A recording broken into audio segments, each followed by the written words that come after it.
ഞാൻ നോക്കിയിട്ട് വന്നോളാം. നമുക്ക് വീട്ടിൽ ചെന്നിട്ട് പൊളിക്കാൻ പറ്റുമോ നോക്കാം. എടാ അവിടുന്ന് മോണത്രയും പെട്ടെന്ന് തിരിച്ചെടുക്കണം കേട്ടോ. അല്ല, ഞാൻ പോയി കഴിഞ്ഞാൽ ചിലപ്പോ പിടിക്കും. നീ പോണ്ട, ഉദയം പോട്ടെ. സാധനം ഇവിടെ ഇരിക്കണെന്ന് പറഞ്ഞാൽ മതി.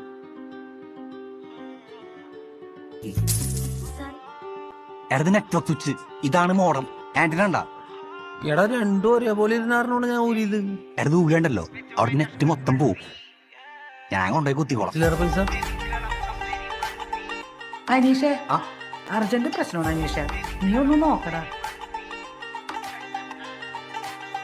ചെക്ക് ചെയ്തൊക്കെ കിട്ടണ്ട ചേച്ചി. സർവീസ് ചാർജ് 200 രൂപ. നിന്നെ സ്വന്തമാക്കിടുന്നവര് നെഞ്ചില്ലാതി നീ പറയുന്നതെന്തുവാ ഹിന്ദിയോ